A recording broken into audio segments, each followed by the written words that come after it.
Bine v-am găsit, bine v-am regăsit, dragilor din Zodia Pești, oriunde v-ați afla. Iată-ne din nou la o nouă lectură generală, de data aceasta pentru perioada cuprinsă între 4 august și 10 august, mă scuzați, inclusiv, așa că toți cei care aveți soarele, luna, Venus, ascendentul sau oricare alt aspect astral important pentru voi din harta voastră natală și care are legătură cu Zodia Pești, atunci această lectură este de asemenea și pentru voi.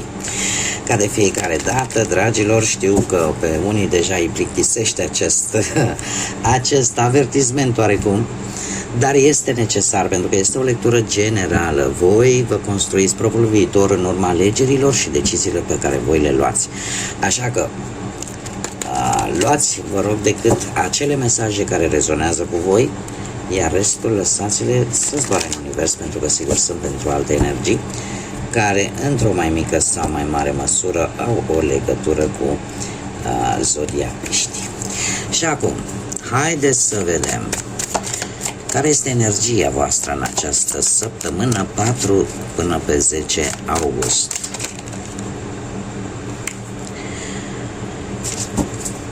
Hai, dragilor, ce cu voi? Vă cam închideți în voi. Sunteți într-o perioadă în care parcă nu prea...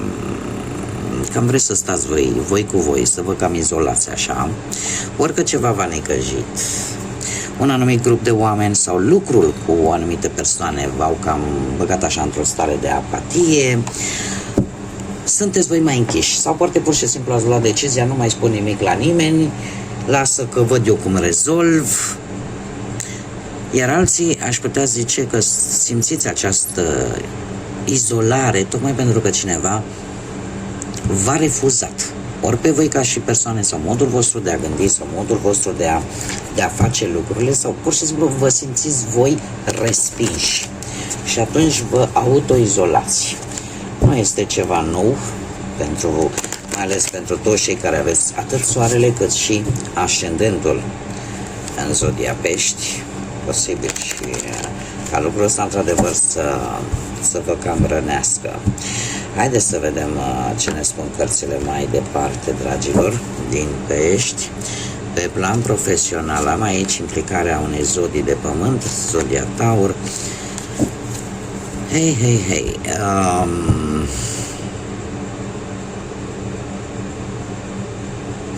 Este foarte interesant. Este foarte interesant pe partea asta profesională.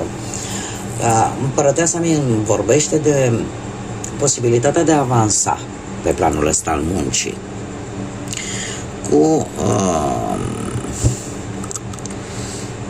cu acțiunea unei energii, posibil de pământ, cum am mai spus, a Zodiei Taur. Și pentru asta mie mi-apare și un succes. Este foarte pentru că am o antiteză aici. Am impresia că voi, pur și simplu, oricineva v-a promis ceva legat de muncă, poate și e posibil să existe și un succes pe partea asta, dar pe voi nu vă mai interesează, pur și simplu. Îi se pare că cineva cumva trebuia să vă recunoască propria voastră muncă, propria voastră valoare. Trebuia să realizați un anumit proiect la care voi v-ați focusat foarte mult. Doar că ceva aici se va întâmpla.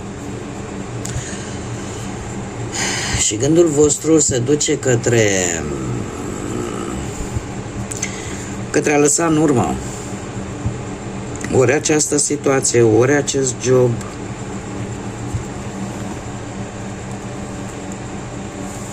O situație pe care voi nu vă convine. Și cred eu, așa, din câte mă uit acum în cărți, cineva se bucură de munca voastră. Cineva în care voi posibil să fie investit încredere, să fie investit anumite emoții. Cineva cu care voi să fie avut foarte multă răbdare, foarte multă empatie și care în acest moment se bucură de fapt și are parte de lucruri bune pe plan profesional. Eu nu știu de ce, dar ori e cineva de la locul de muncă, ori vreun prieten, ori cineva din familie, dar cineva va avea un succes, dar în urma efortului vostru și asta pe voi vă, cum să spun eu, vă doare. Și încercați chiar și săptămâna viitoare, săptămâna asta 4-10 august, încercați cumva nici pur și simplu să lăsați în urmă poate relația cu această persoană, dar e ceva legat de muncă, poate să fie un asociat în care voi ați avut încredere, poate l-ați ajutat, ați investit. De asta zic că ați investit anumite emoții în această energie, care se va bucura de un succes, este adevărat, dar nu știu dacă e un succes bine meritat al acestei persoane. Un succes la care voi veți întoarce spatele și veți spune, știi, renunțați brusc, pur și simplu. Și ori veți încerca să căutați un job în altă parte, ori unii chiar pot încerca într-o oarecare măsură să rezolve oarecum această situație. Dar ideea este că voi aveți o energie de a vă îndepărta. Pentru că sunteți conștienți că și dacă rămâneți în această situație în care, chiar dacă voi ați investit foarte mult și nu ați obținut ceea ce v-ați dorit, lucrul ăsta pentru voi înseamnă nu vreți să distrugeți relația cu respectiva persoană sau poate pur și simplu vreți voi să fiți puși acolo în siguranță, să vă simțiți în siguranță, dar cel puțin pe partea asta emoțională voi abandonați ceva care nu vă mai folosește. Adică e ca și cum mi-am dat seama de ce poate s-a comportat așa cu mine sau de ce cumva nu mai investiți nimic din ceea ce ține de emoții vis-a-vis de această energie. E posibil, poate să fie și un șef sau șefă care culege roadele muncii voastre și asta vă doare și e firesc să fie așa. Deci nu cred așa ceva, nu cred așa ceva. Dragii mei, nu știu dacă Zodia Scorpion vă spune ceva pe partea banilor. Da. Și eu cred că aici există o conexiune foarte puternică și cu munca, cu cineva de la muncă sau cu cineva cu care voi aveți, în mare parte, consider, intuiția îmi spune că este ceva legat de cineva cu care voi vă cunoașteți de ceva vreme. Lucrurile se vor schimba și pe plan material, dragii mei. Se vor schimba și pe plan material. De ce? Pentru că vin schimbări bruște. Vin schimbări bruște, o schimbare destul de negativă în viața voastră financiară. Mare atenție!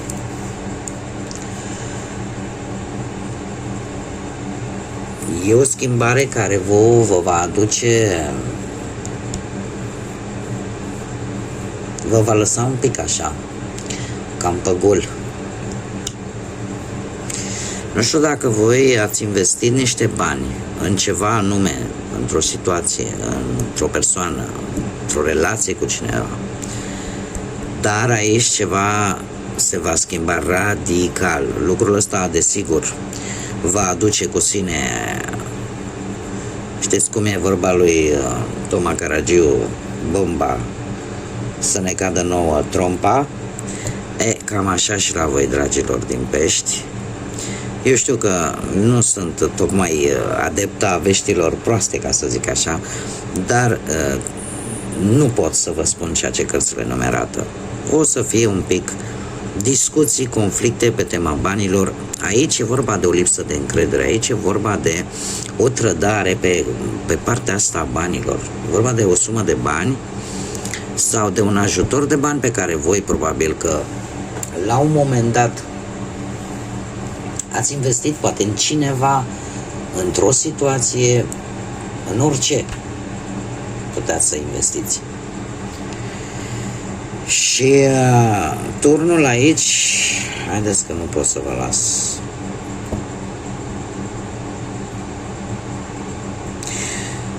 Apărea un conflict cu cineva. Cu cineva care continuă, trebuie să vă spun acest lucru, să vă vândă tot felul de gogoși la curioși.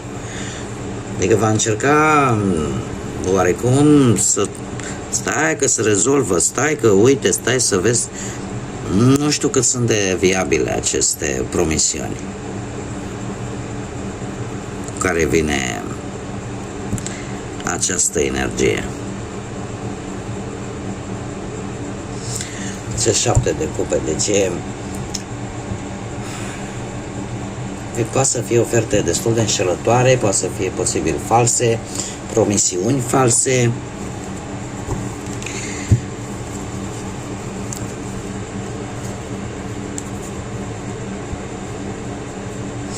E foarte complicată situația pe partea asta financiară. Asta nu înseamnă neapărat, domnule, rămân sărac. Nu, e o situație aici, în mod particular. Și încă un lucru, aici mi se vorbește foarte mult de orgoliu. Al unora dintre voi, poate de mândrie, unii dintre voi chiar încearcă oarecum să nu scoată în evidență faptul că voi sunteți cumva răniți, că voi suferiți. Da?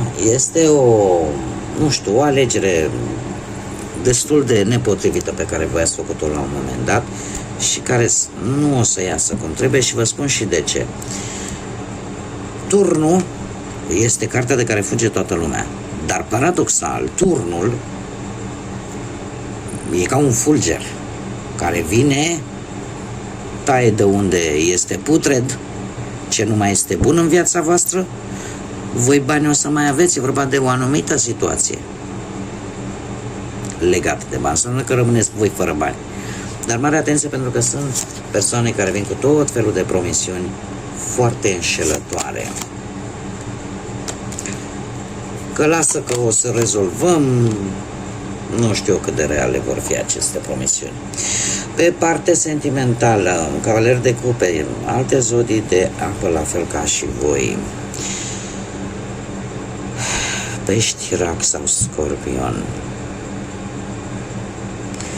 Care vă rănesc inima, dar de ce?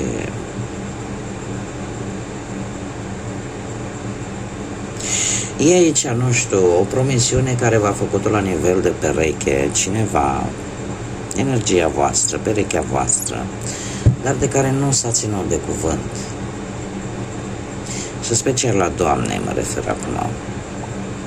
Eu nu fac diferență vis-a-vis de domn sau de doamne, dar în acest caz este o situație care implică foarte mult, mai ales doamnele, care e posibil să fie avut sau să aibă în viața lor pe cineva dintr-o zodie de apă.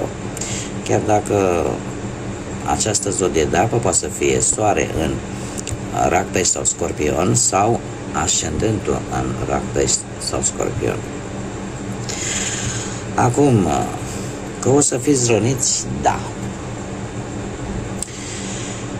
Că cu acest 10 de spade veți trece prin momente destul de dureroase, destul de neașteptate, poate. O schimbare destul de dramatică care vine în viața voastră de cuplu și care vă va face pe voi să fiți să vă izolați. Cred că de aici așa această energie de izolare, de singurătate, de nu știu, zodia Fecioarei de asemenea o am aici. Către sfârșitul săptămânii pur și simplu nu veți vrea altceva decât să stați singuri, voi cu voi. Să încercați într-un anume fel, nu știu, să procesați informațiile, să să existe așa, să nu vreți să comunicați poate cu perechea voastră. Pur și simplu, orică vă veți duce undeva în sfârșit de săptămână, să ieșiți un pic așa din peisajul cotidian și să ieșiți undeva în locuri în care pur și simplu să stați decât voi cu voi și gândurile voastre și nimic mai mult. Haideți să vedem cei singurei. Cei singurei.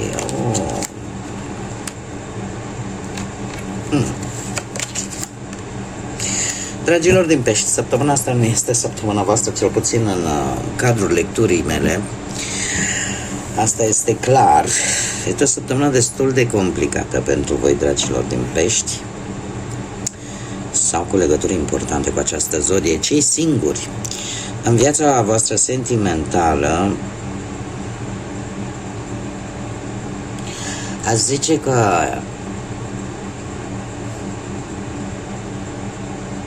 e cineva care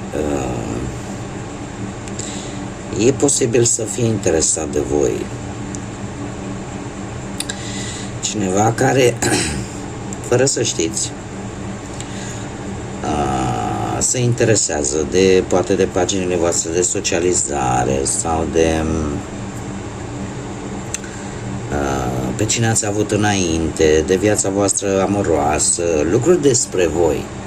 E ca și cum ai zice, știi, subtilizează anumite informații vis-a-vis de voi.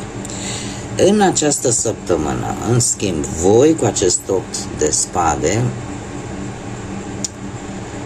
voi aveți de reparat multe în interiorul vostru. Voi vă învârtiți, nu sunteți voi în cea mai bună formă și asta poate să fie pentru unii dintre voi din cauze medicale și să nu fiți deschiși către discuții, să nu fiți deschiși către socializare, cam către nimic cu acest 4 de spade. Aveți nevoie de o pauză, pentru că la voi există ceva de vindecat aici, în interiorul vostru, ori că e chiar o problemă fizică, medicală, da? Ori pur și simplu la nivel mental, la voi acolo trebuie vindecat ceva, indiferent cum. Pentru că voi nu veți fi în cele mai bune condiții în săptămâna viitoare. Simțiți nevoia de odihnă, simțiți nevoia de o recuperare, posibil după perioade destul de dificile din viața voastră sentimentală și cumva, sau poate pur și simplu ar mai fi o idee, o variantă, aceea de a vrea să vreți voi să fiți siguri, domne, sunt pe drumul care trebuie sau nu. Și atunci nu luați atitudine, nu luați acțiune, dar din câte văd eu aici, mai degrabă aș spune că sunteți într-o perioadă nu prea pozitivă pentru voi, pe planul ăsta sentimental. Per general, să știți că de la prima carte care am pus-o până la ultima, cel puțin în cadrul, cum am mai spus, al acestei lecturi, dragii mei din Pești, aveți o săptămână destul de dificilă, dar nu trebuie să vă lăsați. Pentru că nimic nu este etern în viața asta noastră de ființe pământene. Toate la un moment dat se vor termina. Nu faceți greșeala să vă duceți către fundul oceanului, încercați să notați la suprafață. Pentru că voi aveți această slăbiciune. Atunci când multe lucruri vin către voi, aveți tendința să vă necați și mai mult. Și e foarte greu eu vă spun din propria experiență că am cunoscut pești, persoane cu soare în Pești, și tind să se autodistrugă, practic, prin lipsa acțiunii. Este o perioadă, nu trebuie să fiți dezamăgiți, pentru că orice lucru, orice situație, la un moment dat se termină, nu merge la nesfârșit. Haideți să vedem mesajul îngerilor pentru voi, dragilor din Pești, pentru perioada 4-10 august. Un mesaj, te rog, pentru dragii mei din Pești.